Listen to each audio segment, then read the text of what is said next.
আসসালামু আলাইকুম রহমতুল্লাহ। আমাকে হিউজ পরিমাণ ব্যক্তি সবসময় একটা প্রশ্ন করতেছেন যে বর্তমানে বাংলাদেশিদের জন্য ভিসা চালু হয়েছে কিনা, অথবা যেটা লেবার ক্যাটাগরি লো ক্যাটাগরির ভিসা সেটা চালু হয়েছে কিনা, আর আমি ফ্যামিলি বাংলাদেশ থেকে এখন বর্তমানে আনতে চাচ্ছি, নিয়ে আসতে পারবো কিনা। অবশ্যই ভিডিওটি আপনাদের জন্য। আর নতুন হলে পেজটি ফলো করে দেবেন, নিয়মিত হলে ভিডিও টাইমের মধ্যে শেয়ার করে দেবেন, যাতে আরেকজন ভাই দেখে উপকৃত হতে পারে এবং জিনিসটা জানতে পারে বা বুঝতে পারে। আমি আগে থেকে নিউজ করে আসতেছি যে বর্তমানে সংযুক্ত আরব আমিরাতের মধ্যে সকল প্রকার ভিজিট ভিসা কিন্তু বন্ধ রয়েছে, এবং যে হাই প্রফেশনাল ভিসা সেটাও বন্ধ রয়েছে। আপনার সার্টিফিকেট অ্যাটাচ থাকলে ভিসা ট্রান্সফার করতে পারতেছেন যারা সংযুক্ত আরব আমিরাতের মধ্যে আছেন। তো সেজন্য আপনারা ডিসেম্বরের আগ পর্যন্ত কারোর সাথে এই বিষয় নিয়ে লেনদেন করবেন না। জানুয়ারি থেকে নতুন নিয়ম, নতুন সিস্টেমে কিন্তু ওপেন হবে ভিজিট ভিসা।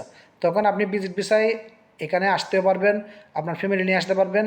প্রথমে আপনাকে লক্ষ্য করতে হবে কী নতুন সিস্টেমের মধ্যে কী রুলস বা কী নিয়মগুলো দেওয়া হচ্ছে। আশা করি বুঝতে পারছেন। আর তারপর সেকেন্ড বিষয় হচ্ছে কি, আপনারা যারা বর্তমানে সংযুক্ত আরব আমিরাতের মধ্যে সাধারণ কমার আওতায় আছেন, আপনাদের কিন্তু ভিসা হচ্ছে, নতুন ভিসা হচ্ছে না। কারা প্রবলেমে পড়তেছে? যারা নতুন ক্যান্সেল হচ্ছে ওই ব্যক্তিগুলো। তো আপনারাও একটু ধৈর্য ধরুন, অপেক্ষা করুন। আপনারাও কিন্তু ফাইন দিয়ে ভিসা লাগানোর সুযোগ পাবেন, কিন্তু একটু আপনাদেরকে ধৈর্য ধরতে হবে, কারণ সাধারণ কমা এখনও চলমান। ওনারা সাধারণ কমার মধ্যে সব কিছু না নেওয়ার জন্য এই জিনিসগুলো কি সিস্টেমে স্টপ রাখা হয়েছে।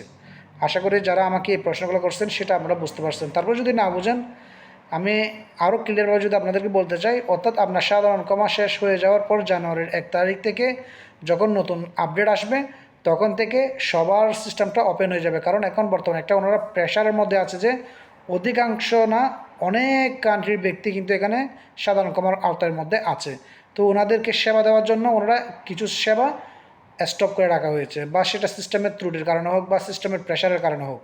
তো সেজন্য আপনাদেরকে জিনিসটা বুঝতে হবে। আর যারা বর্তমানে নতুন ক্যান্সেল হচ্ছেন, আপনারা পরবর্তীতে আপনাদের যদি ফাইন আসে, আপনারা ফাইনগুলো পে করে নির্দিষ্ট যে স্থানগুলোতে আপনারা ভিসা লাগানোর চেষ্টা করতেছেন বা চিন্তা করতেছেন, আপনারা সেখানে ভিসা লাগাতে পারবেন। কিন্তু তার জন্য আপনাদেরকে অপেক্ষা করতে হবে একটু। হুট করে কিছু হবে না। তার মধ্যে যাদের নসিব ভালো আছে, যারা প্রপারলি ব্যক্তি পাচ্ছেন, আপনারা কিন্তু নির্দিষ্ট স্থানের মধ্যে আপনারা ভিসা ট্রান্সফার করতে বা লাগাইতে পারতেছেন।